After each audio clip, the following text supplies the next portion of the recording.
going to keep this much shorter than our original plan. Obviously, the original goal of this call was to discuss the Knowledge Collective. We talked a little bit on site at the summit. Of course, there have been emails from me and other things that have come out, but we haven't really all come together and discussed the new plan and how this is going to work and what our goal is, and that's a much more in-depth conversation that of course I want to have, we need to have. However, given everything we're all going through right now, I want to give you as much time back as possible. And so, I'll resend out, we're recording this for everybody who isn't able to join us. We will resend the Knowledge Collective, my kind of like flow chart that everyone received, and we'll send this recording. From a Knowledge Collective standpoint, we're making a very big change. And I think for the most part, we all sort of understand the goal is to lower the walls around the individual chapters and bring us all together in one elite group of who, not just myself and Nicole, but who IAOP as a whole considers to be our thought leaders, those in the industry who we are going to go to for programming, for webinars, but who we want to elevate and be visible in the industry as our elite group of thought leaders. That's really the goal of this Knowledge Collective. And of course, there will be questions, and it's a long process, and we'll be learning along with you as we go along and figure all of this out. But obviously, that is a much deeper conversation. Instead, I didn't want to, I really went back and forth. I hemmed and hawed quite a bit around continuing to hold this call. I didn't want to come across as not being sensitive to the time and sensitive to all of everything that's happening. But ultimately, at the end of the day, IAOP is a community. And it was so important to myself and to Nicole and the whole team that we got together on this call to touch base with, like I said, our group that we will always turn to say, not just first of all, how are you doing? And secondly, how can we come together now in this time of uncertainty where some of us are working from home for the first time, that we, some have never done that before. Myself, IAOP is entirely remote, so business as usual for us for the most part from that standpoint. We are full, we haven't had to make any adjustments in that standpoint. But really, how can we come together as this group and connect with our members in a time where being able to get content out and still interact while being alone together, as that's like the hashtag that's going around, what can we do to support you, to support our members, and to support the industry at large? So that's really the shift that I'd like to make for this call. And of course, if you have specific Knowledge Center questions, please ask them. I'm happy to answer them as much as I can. Like I said, we're all learning together.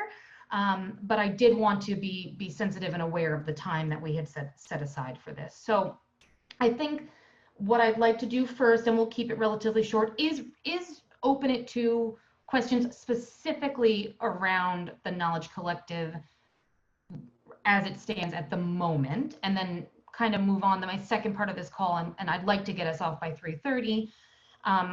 The second part is really to say, do you have white papers, blog posts?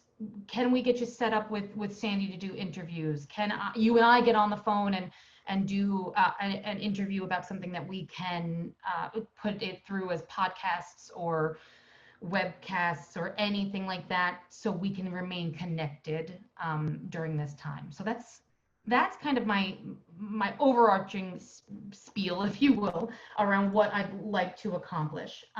So let me open it first. Are there any, based on the conversations we've had around the Knowledge Collective, based around what you've read, are there any significant questions you want to have answered right now if you want to do that before we move on to anything else?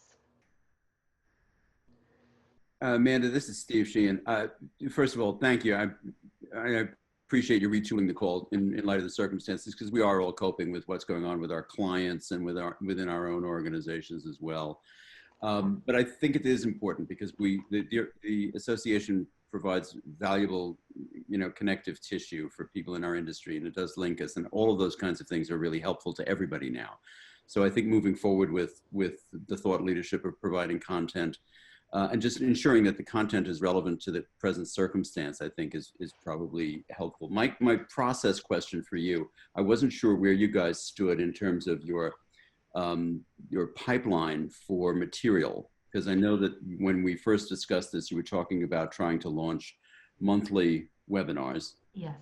And the Atlanta chapter we had already done 2020 planning and started to frame out what we'd like to do, and we had gotten as far as having our various members on our leadership team sign up to handle specific months. So I know Alan Wolf was working on something for March.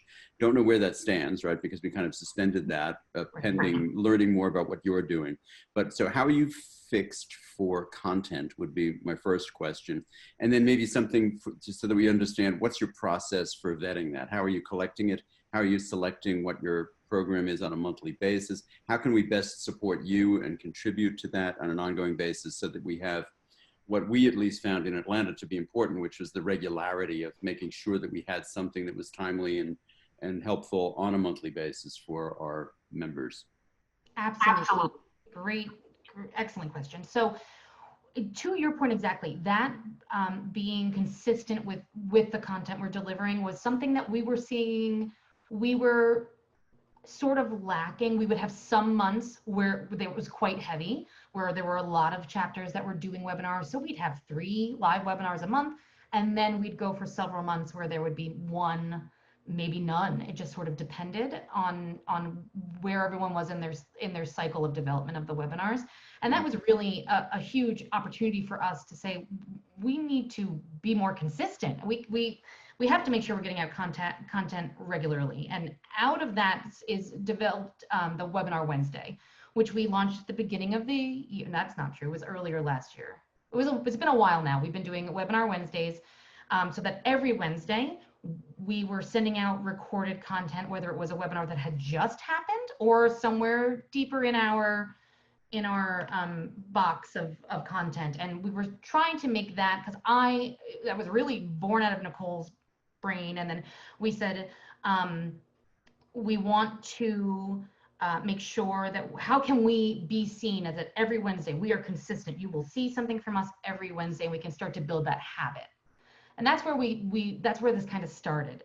And Webinar Wednesday has been happening every Wednesday. We send it out, and it hasn't always.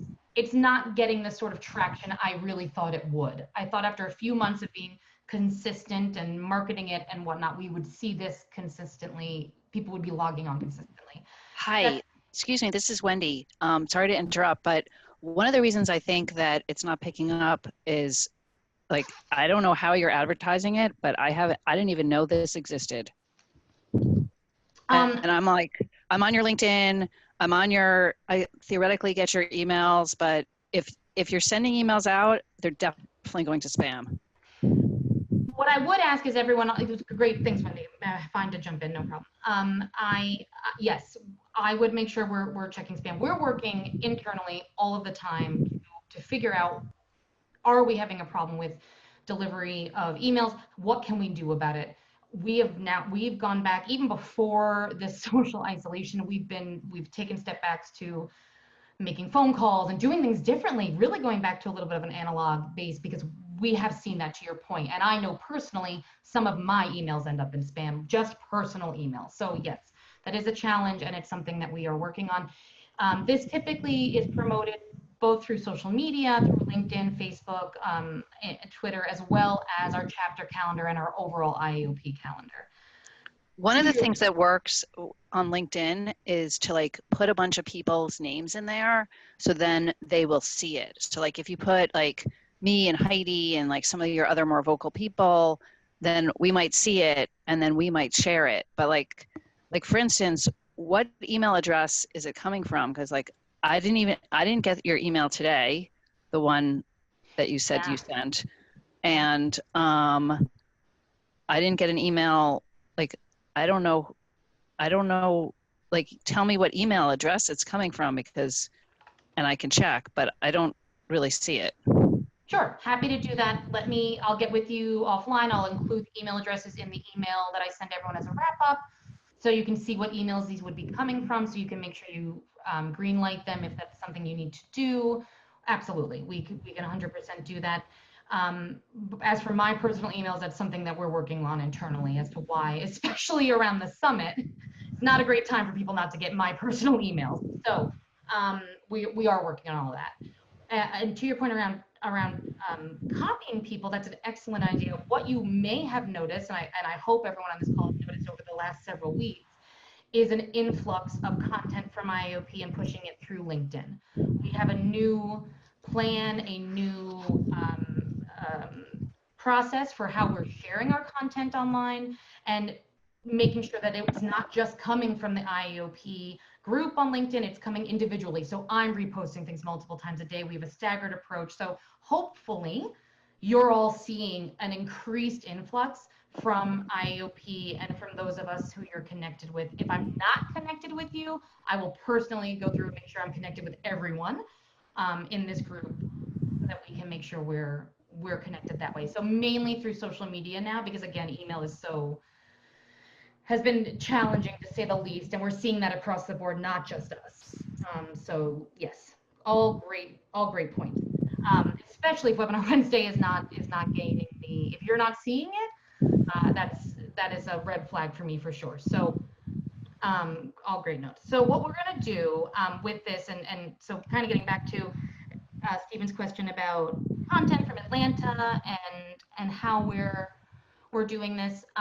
Originally, when we first started to have these calls at the end of the year, our plan, not these calls, but I started to have conversations with individual chapters towards the end of the year, those who were having calls, I don't want to, the goal of the Knowledge Collective is not to move away from the excellent work that the individual chapters were doing. It is to make it so that more of an individual buy-in, where instead of an individual buy-in instead of a group buy-in. There's no secret. Everyone here sits on a chapter, sits on a former individual chapter. It's no secret to say group work is hard, and there's always someone who is leading the charge and always others who aren't able to for whatever reason that may be. So we were hearing a lot of frustration from individual chapters around leadership, only one or two people driving the entire chapter every single month, and it being more and more difficult to get people to help. And we don't want this to be frustrating. This is not something that should be difficult. This is not something that should be negative. But we were consistently getting that feedback.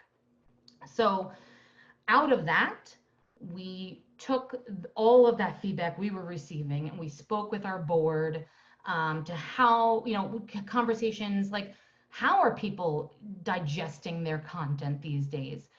Are people able to attend webinars in the middle of the day? I can say personally, I sign up for 3 to 4 meetings, focused webinars every week. And honestly, 9 times out of 10, I don't make it to a single one. Am I unique, or is that what we're seeing? So we're starting to have these conversations. And so through that is really where the Knowledge Collective came from. So the biggest thing I think to note here is we do not and will not pull away from the great work everyone is doing. On the other hand, we are removing the siloed focus of individual chapters to make this one group that will work together. So Stephen, let me dive a little bit deeper into your question. So what we're going to do, the overarching Knowledge Collective, so everyone who individually says, yes, I'm in, I can sign up for 1 webinar a month, 1 webinar a year, I am going to do all of these things. So everyone who agrees to be part of this Knowledge Collective will work together on 12 webinars a year. So 1 a month on overarching industry topics, governance, RPA, anything that will affect any of us, doesn't matter if we're in IT, if we're in REFM, it doesn't matter. It's going to speak to each and every single one of us in the industry. Those are going to be the 12 webinars for the year, one a month. Before everything went, before all of this happened with COVID-19, I had been working with both Atul at NEO and Neil at Kirkland & Ellis, Neil Hirschman, to start, because I wanted to come to this call with a couple of months of ideas put together. So we had been working on that, but based on just everything that's happening for all of us, it had to take a little bit of a sidestep for the moment. I had hoped and planned for a Q2 launch of the collective with its first webinar. As it stands right now, I think that's just a little bit too aggressive for everything that's happening around us. However, like I said before, I did not want to pull away from this group, and I did not want to miss the opportunity to get your content out there if you have it. So that's really where we're at right now. There's still a lot of work for Nicole and I to do from a collective standpoint on how do we take, if we have, let's say we have 80 of us who decide to stay in this collective, who are actively involved, who are committed to do one webinar a year and work through all this with everybody and be on all these calls. How do we assign people? We know from chapter history, we don't want to have too many cooks in the kitchen. We don't want to have too many people on one webinar because it's just too much. We don't need 10 people working on one webinar and working on 1 month. So how are we going to process that? There's a lot of things internally that we still need to work on. So I ask that you all bear with us as we work through those. The first couple of months might be a little iffy, not iffy, but might just be a little bit, we just may need to work through some things. So that is, so I guess, Stephen, does that kind of answer your question at all? I got a little bit sidetracked there. I want to make sure I'm answering you directly.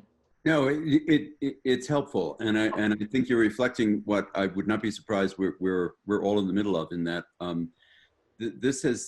what's going on now, this emergency, this is a global emergency that is unprecedented in scale, and it is changing the agenda.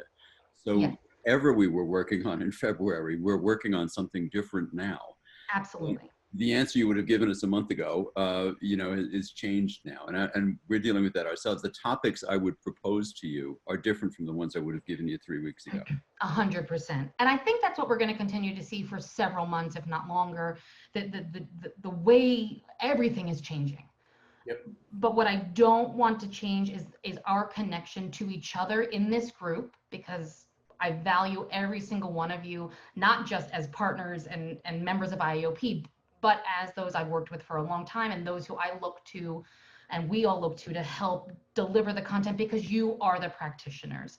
I am not a practitioner. I am here to support you, to support this group in the content that you want to get out, that you feel is the most valuable to the industry at large, and then the content that you feel is the most valuable to subsects of industry. So that's where we'll get into our subgroups. So we have our 12 overarching webinars a year that are industry-wide blanket webinars, important for everyone, but that anyone would find valuable.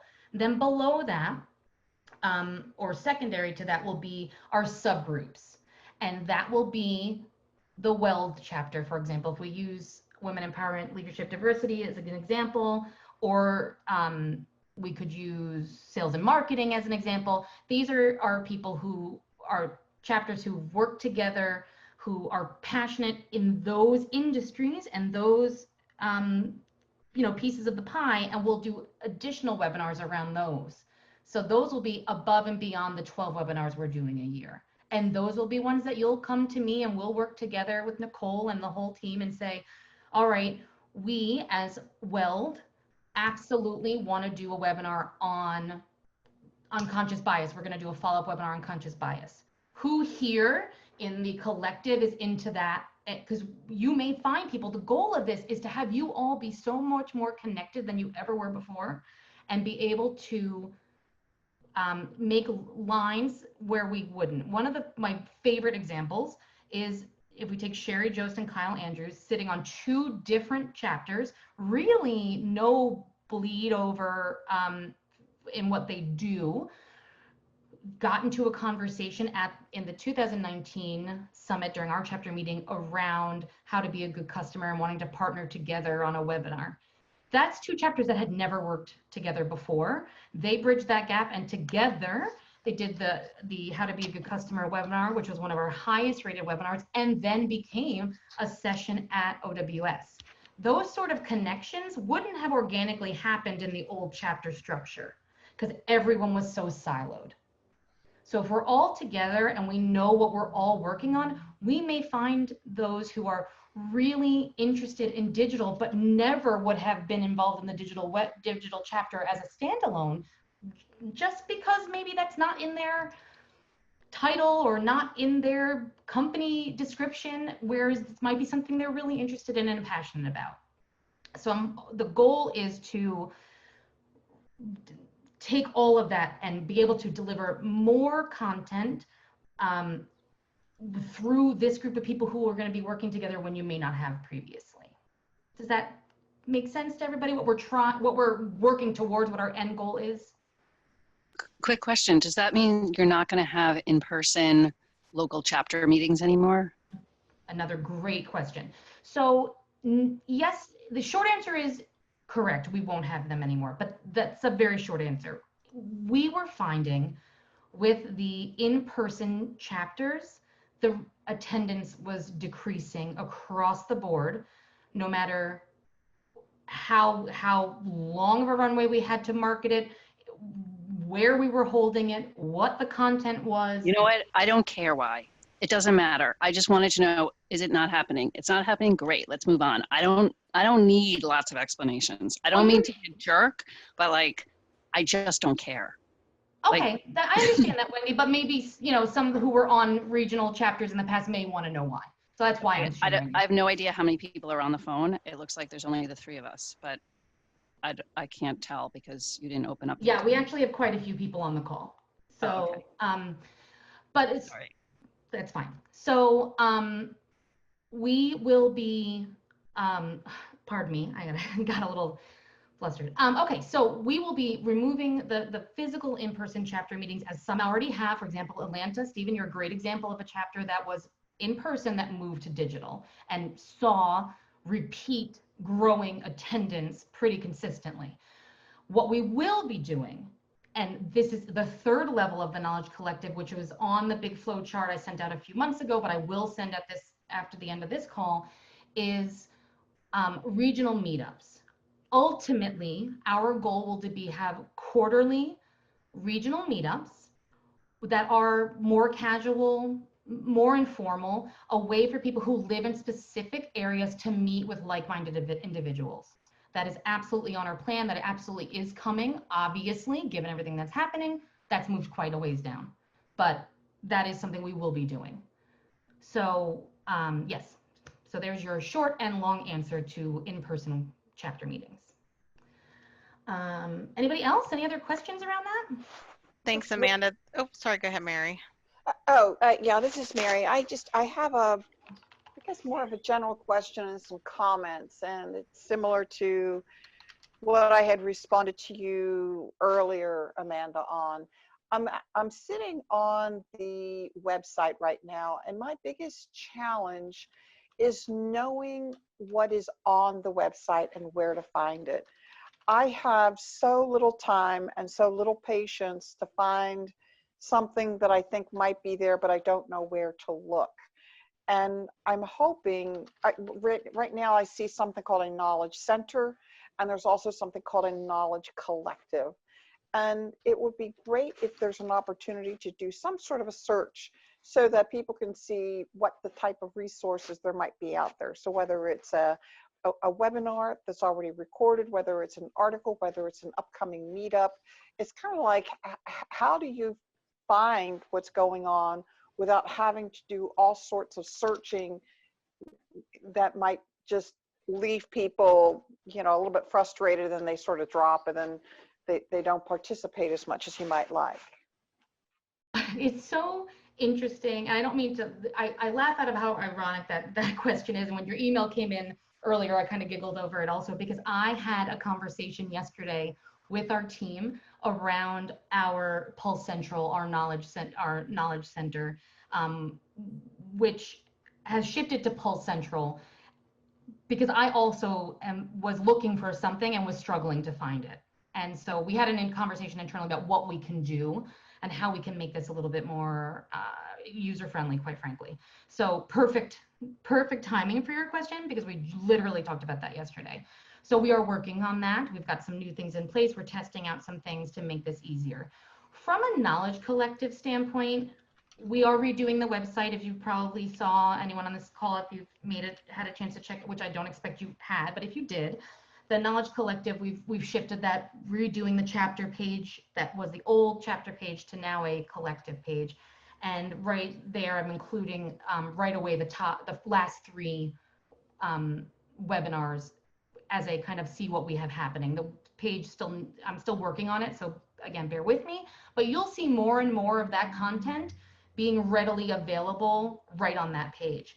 Another thing we're going to be doing with our old chapter calendar, which is now our general webcast calendar, is including all of the presentations on that page. So you could go scroll down and say, okay, I see in September, there was I picked one that's not a great example. In July of 2019, I see Atlanta held the Journey into Contract Automation. I would really like to hear that. I didn't hear it before. But you'd currently have to go to the Pulse Central to find it. We're working to change that. So all of this is going to be much easier and much more user-friendly. And the goal is to make this as available to every member across the board in the easiest way possible. So will there be any, and I don't know if you've got this already, some way of taking the base of information that's in there now, collectively? Let's just start with presentations and articles and things like, and webinars, things like that, and tagging them somehow, because my thought is that if people right now are concerned about the events and situation going on right now, yes. But I can't help but think that we've got content already out there, but people don't know that it's out there. And if there's a way to put in either keywords or tag, or bring that to the forefront and say, okay, so maybe it's, governance in a new normal, or maybe it's, supply chain disruption, or something that people will be looking for that we've already got resources on. And I think it's not just repackaging, it's just bringing things, making people more aware that there is relevant content out there already. Now, again, I don't know the extent to which some of this has either been cataloged or tagged or any of that, but I know that IAOP has a lot of, that's good news, has a lot of good content. Yes. The bad news is, you've got a lot of content that you don't know where it is. Exactly. Yeah, it's so timely, Mary. It's so timely. More to follow on all of that. You're right. We have so much. Our members, a lot of you on this call have sent in, and I hope you'll send in more, provided such amazing information for the industry at large. How can we make sure that that's not just sitting on a web page, years old? So yes, very timely and something we are actively working on. And that also includes what we've been actively doing on LinkedIn. Again, I hope you've seen an increase of all of this on LinkedIn. If not, please let me know, because maybe we need to try something a little bit different. But we are sharing information multiple times a day, every day. Curated content that we're finding online, articles that are important to share for the industry, as well as our own content that we've collected from all of you over the years. All of that is coming to the forefront consistently. So if you don't see that, please reach out to me and let me know, and I'll share that with the marketing team and see what we need to try a little bit differently. But great question. And so thank you. Yeah, I think I'm going to echo what Wendy said. I think I don't always get a chance to go out there on LinkedIn all the time. And so maybe even if you had some sort of a test or something where we kind of know you're sending these pings out there, but I don't know if you realize if they're being captured, or people are being are aware of them. So maybe if we knew kind of what you were doing and when, we, as sort of a test to say, did we see it? Was it eye-catching enough? How did it, because otherwise there's a significant lag between when you market something and then when you may or may not realize the number of eyeballs that have actually been on it. Right. Yeah. Well, I really, to echo, I believe, Wendy, it was you who earlier said we could start tagging people. I'm happy to do that. I am in total agreement with that. Okay. Because if I'm tagged, I usually gonna see get a it. notification. Yeah, if you want, You're look at gonna see look at Peter Ryan. He's an industry analyst, and when he posts stuff, he usually tags like 20 people, and then it comes into my feed and I see it. Like, I have literally, like you say, you've posted a lot of stuff. Like, I just checked my junk email, I checked my spam, I checked my other. I've gotten no emails at all. And you're not seeing anything on LinkedIn from IAOP? I mean, I haven't seen anything on LinkedIn. I don't even see it on your webpage. Like, for us, like, for instance, we put this bar on our website on the bottom of our website that says, like, for all like the new stuff. So like, or like we put like a little ad. It's like a ticker, a little thing that comes up that says, hey, we've got a new webinar next week.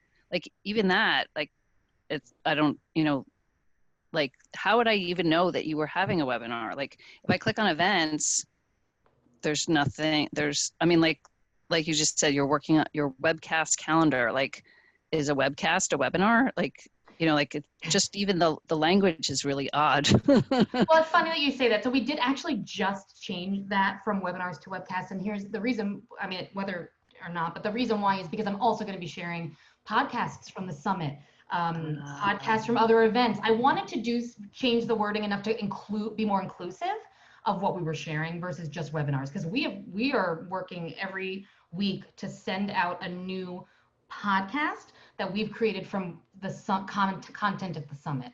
So recorded sessions. Unconscious Bias was the first one we sent out last week. And then right now we're working on, I have another one. The name is leaving me at the moment, but there's another podcast we're working on that all have introductions from me personally, welcoming everyone to the podcast. So yeah, but I'm always open to feedback, and I want to open this to just say, if you have questions, thoughts, feedback, anything like that, please reach out to me, email me, call me, Slack me, whatever it is, so that, because I always want to hear. We want to make sure our content is out there the best way it can be, and getting to the most people. So it's Audrey. Hi, Audrey. Well, I'm so sorry. So LinkedIn, hi. I see the posts and I get the posts. So I wonder, maybe folks have to make sure that they're following IAOP. Maybe that's it, because I see all of them. I have to admit, many of the things that I do get in my email go into either trash, or we have another box, so I often have to pull them out, but I'm getting them. Good. Okay, good. Yeah, just to And share that's that. a great point. Thank you for saying that. If you're not following IAOP on LinkedIn, please do follow IAOP. Follow all of our communities. It is so important, and that is part of being a part of the Knowledge Collective, which I know we're kind of hitting and missing, and I'll send a lot of emails around that, is part of what we need you to do. Follow us. Get onto our, get into the governance network, the IAOP governance community, and share thoughts around that, or in whatever community, because all of the old chapters are all being reformed into communities. So get on the Weld community and share content, start a conversation. Those are open to people who aren't members. So if you are not following, please do. Hi, Darshan. Sorry, it's Diana. I think we have most of our Atlanta chapter on here. Go ahead. Thanks, Anna. So, Amanda, I just went on LinkedIn to check to make sure that I was following you guys, because I do not see any posts from IAOP, and I am following IAOP. However, what I see posts are like posts that Debbie shares or Atul shares or somebody else shares, because I'm connected on LinkedIn to all these people. So I realize I only see those posts in my timeline or news feed, whatever it's called, on LinkedIn, where other people that are prominent members of IAOP, when they share it. But as such, I just scroll through, I kept scrolling. I do not see anything from IAOP, and I don't know why that's happening. I don't know. And I went and checked. I am following IAOP. I don't know what the algorithm is for LinkedIn to post certain, show certain things or not. But I just wanted to bring it to your attention. Thank you. And that is Amanda, true. The algorithm. Amanda, just a question for clarifications. There's in LinkedIn, there are groups, and there's an IAOP group, and then there are companies, IAOP companies. You can ask people to follow your company, and then when you post as a company, they see that. Yes. However, so I guess the question is where are you posting, as in the company or as in the IAOP group? We are focusing on the company itself so that anyone can see it. But if that's not the case, because I know, John, I should just come to you for all my LinkedIn. Honestly, we need to have a powwow. If that's not the case, then I need to get with that team and say, hey, we have people, if we think that this is working the way it is, it's not working the way we think it's working. So this is so valuable, all of this. What I will do on the wrap-up email is include both the LinkedIn URL for both the company page and the group page. So everyone has it. We can all get synced up, and we'll go from there. And I will take all of this feedback to the team who's really pushing this. So just to clarify, you should, if you have an all IAOP email, you should ask them to follow the company and join the group, and you should provide the links to those where they can easily just click on them and do that in LinkedIn, and then you should post those to both at the same time simultaneously, because they're going to be different groups, unfortunately. Okay, that's great. I'm writing this down furiously, and I'm going to share that with the team who's really. Okay, John, this is Mary. I'm in the slow learners group for social media. So Amanda, you're gonna have to make sure you send out all that information specifically. I got you, Mary. Don't worry. I've got you. I will share all of this. But this is excellent feedback. Okay, this is Diana. I've been trying to talk for about a few minutes, and I wanted to kind of move us to what else could we be talking about right now. And I have kind of like this. I forgot who wrote it. It's in the article, but I have this, and I'm going to send it to you. Like 16 great tips of working from home or working remotely. I forgot what the title is, so I'm going to send that to you because it's very good. I personally have been working from home, remote, or client sites since 1998. So I am happy to get on any kind of conversation webinar and share my experiences. Yeah, so, and I'm actually having to adjust because my husband's like, yay, you're home for 2 weeks straight. That's what Deloitte's done so far. And he thinks I'm like, he forgets that I work normally 60, 70 hours a week. So, so I'm going through an adjustment because I am here. Whereas you all are going through an adjustment because you're home. Right? I know. I mean, I've been home for 8 years, and now that my husband's home indefinitely, I'm like, this is a change. Okay. All right. Exactly. This is a little different than it has been for me. So yes, that's a great. Thank you for saying that. Please send that to me. We'll share it. And you honestly, Diane, made the segue for me because I'm already well over what I wanted to intend to take your time. Thank you for making that transition. What I would really like to kind of wrap and end, and of course I'm here. I'm not trying to rush you off the phone. I just want to make sure you get your time back as much as I know we all need it. Is what sort of content can we be sharing right now? If you have blog posts, previous webinars, white papers, anything like that, let me know. Send them to me. We want to make sure that we're supporting you as not just our members, but as I said, our elite group. We want to make sure we're supporting you, getting your information out while still supporting our members who are not as part of this group, who are feeling disconnected, who are looking for ways to stay in touch with the industry. So please, if anything you have, send to me, and I will work with my team here, with the team here to get that out through our social media. through different email blasts, all of those sorts of things. So please reach out to me. We're working right now. We're going to have I'll be announcing it shortly, a COVID-19 webinar on the industry index for next Wednesday. That's happening. I have another webinar I'm working with another team on for coming up around what to do around COVID-19. So a lot, that's all happening within the next 2 weeks, those kind of pop-up webinars. In the meantime, send me your information. And, you know, Stephen, I use you as an example. And Diana, I use the Atlantic chapter as an example. If in the meantime you have a second and you have a webinar you want to put together, let us know. Weld, sales and marketing, anyone. For the time being, we're going to take a little step back from the structure I really want to put around the Knowledge Collective and just be here to support you, to support our members, and to get your content out. And that really, at the end of the day, is what's the most important for all of us. So Amanda, I'm also Atlanta chapter. I'm feeling a little left out now. I'm sorry, Karsten, I'm sorry. I'm sorry. No, Yes. I'm just kidding. And then I did want to say, I know people are sending you messages with how to work remotely and all that stuff. I was getting so bored. I just recorded a song of hope and I posted it on LinkedIn. It's for everybody out there who is dealing with this pandemic. It's just a short little 28-second video. So please go check it out when you get it. Absolutely. Will, Darshan, I love your stuff. That's great. Great. Yeah, and you know, Darshan, this is a great example. You are someone who we were not connected, so you're not seeing any of my stuff because I'm also sharing everything IAOP is sharing.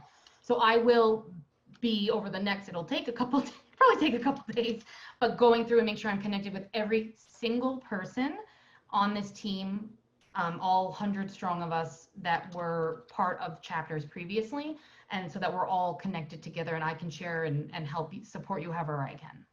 Amanda, I know you're winding down. I just want to offer you two things before we break. Of course. One of the things I think that could be really helpful to all the membership is outreach. I know IBM is not alone in this. I'm sure Deloitte is doing it. We're all doing it. We're reaching out to our clients now to check in with them and find out what we could do that would be additionally helpful as they are working through the effects of this on their own enterprises, right? Finding out from the membership now how the association can best serve them. Mm-hmm. Just We are doing that. Yeah. Let's just go ahead and do it as an association. You're positioning yourself as a source of help and thought leadership. You'll share things with them, but find out what they need from us, right? So that's one. And then the second thing is, if you were at the point of inaugurating your monthly series, I would strongly suggest, this is such a dominant topic. This is what people want to know. They want to know, how is the industry responding to this? What else might I be doing? There's a lot of good stuff, as some of the participants have pointed out, on working from home. There are a lot of good outsourcing industry stories about call centers that have, I'm just reading a case that we're putting together on 1,300 people in a call center that we run that have been mandated by the government that they must disband and go home. How does the industry respond to that? There are cybersecurity issues, there are customer stat issues, there are SLA issues, everything, it's coming up. That's what our membership is going through. I think those of us who are providers, I think advisors are seeing it. We also have some projects that are being canceled, and that I'm putting this on a freeze until we straighten out what our customers need from us. Then I'll talk to you about my outsourcing project.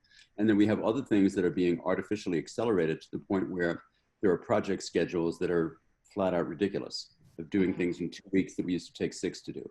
So that whole convulsion is going on out there. And I think we can learn more about it because we're a good source of collecting what people are experiencing. And then with that, then reflecting back to them the things that they tell us that they may need from us, to really let the voice of the customer dominate what we're trying to do as an association in this critical early period when we're all trying to figure out what comes next and how long it's going to last. Yes. So just wanted to offer you that. Fantastic. It's Audrey. I love what you were just saying, and maybe we can start sharing some of the innovative things that the suppliers are doing. So for us at B Technologies, we have universities in India, and I wouldn't have thought of it. And so what they're doing is the staff that are voluntarily willing to move over to the universities and live there and work there because the classes aren't going on, we're able to provide services. So I wonder if companies just start to submit some of the creative things that they're doing. Other companies maybe can get thinking a little bit more about what other, just spark more creativity. Just a thought. Mm-hmm. Yeah, that's great. And I've never been more thankful for a webinar to be recorded because I could not write fast enough. So I will be going through this and capturing everything that we talked about, and sharing that with the team. Debbie's been on this call. I know it was important for her to be here because she's part of the WELD chapter, SRO chapter. So she's been here just as kind of a chapter person for this. But Debbie, do you have any thoughts or anything you want to share kind of before I wrap it up? Yeah, just very quickly, Stephen, you hit the nail right on the head. I sent a letter out to the corporate membership. Here's a perfect example. If you're not getting my email, actually to that point exactly, and basically was, hey guys, we're all in this together. We're a membership organization, members for members. There's so much we could do together. And I had some bullet points to actually everything we're talking about here. Let's get your content out. Let's get people connected. People may feel disjointed. People are working from home for the first time. There's so much we can do. We have a LinkedIn group with, I think, close to 12,000 people in it. It's not doing very much right now. I'm going to start posting in it every day. I think we've learned a lot from this call with respect to how we get the message out, what we may be doing wrong with LinkedIn, because I got very little reaction to the post. I got a wonderful email back from you, Mary. Thank you very much, which was fabulous, to the message that I sent out, but not any real tremendous connection with the members, which has me thinking we have to pick up the phone. This isn't working this way. So Scott Douglas, who is, everybody's account executive, is working hard to make sure he is getting in touch with all of the members. How can we help you? But even more than that, how can we get connected together? We can use that LinkedIn group and start posting those things. Audrey, exactly what you're talking about. Hey, you've got something great to share in there. And we can keep talking about it as kind of, it's funny, Heidi Solomon today had a call with her and she said, we need an IOP connection corner. Let's use the group for that. So leave this with us to figure out how best to do this, but please keep sending your stuff and help us get everyone connected, because we can be kind of the family for that. And that's what we do really well. Just getting it out may be a challenge, to your point, Wendy. And so we will work on that. But also we're at this point, and it's going out maybe next week, we're revamping it a bit. But Stephen, we're sending out a member needs assessment. What is it you need from IAOP? Now, when we put this together, it was just in general. What do you need from us? What does the industry need? What are you seeing in your business right now? How can IAOP be helpful? Sure. We need to change that now and say, right now, how can we be helpful? 6 months from now, how can we be helpful? But that'll be going out as well. Yeah. So I'm excited about this conversation, but I'm also concerned that perhaps you haven't. Did anybody get that email? Did anyone see that email from me about? I'm looking at it right now. It came out on Monday, 12:31 Central. Debbie, I didn't get it. Yeah, see, so we've got to figure this out, because Yeah, it it's came really from communications@iop.org, and it's got Debbie's name on it. so that could Yeah, be right there's the issue. Yeah, it went into my spam, so I have to manually, go into that file Okay. each week and pull things out. So, but if I get it directly from you, like you sent me one earlier today, right in my inbox. Okay, so there's another answer. I'm going to take that and I'm going to send each one of them personally over the weekend, because there's a lot of those ideas. Stephen, you hit on every single one of them. It's fabulous, and we could use this group because it's not just members, it's others, and get them involved too. I mean, we're kind of, just like I say at the end of the note, we are all in this together, and we've got to stick together as we go through it. So whatever we can do to be helpful. Okay, that's enough of my long-winded Oh, thank you, Debbie. speech there. Thank you, Amanda. No, And thank you everyone for being part of this. It's critical, and Amanda's put tremendous amount into this, she and Nicole, and I know that they're both very appreciative. absolutely. I really, I just want to, end this and wrap this up with saying, you guys are a team to us, your family to some of us, for how long we've been doing this together. You are the practitioners, the experts, the thought leaders who will be driving the content, who know what needs to be communicated and how best to do so. And so we will continue to be working with you on this. It was a focus. I mean, just kind of like Stephen, you said that the answers I would have given a couple weeks ago would be different than it was today. Well, I guess the member survey we wrote last week is not the same anymore. Now it's different. Yeah. So, you know, these are all things in the pipeline, and I'm so happy to have you all and to know that everything we hit on were just coincidentally things that we already knew we were struggling with, and to have it reinforced here gives me not the drive, but gives me the information I need to be able to go back to the team here and say, hey, listen, this is what we're hearing right now, real time from our members. We have to make a shift. So I thank you all so much tremendously. Stay healthy, be well, reach out to us if you need anything. We are here for you. And we'll get through this together. And I really, really, truly do appreciate every single person. Thank you. Stay safe, Bye. everybody. Bye. Thank you. Thanks, everyone. Thanks, guys. Thanks, everyone.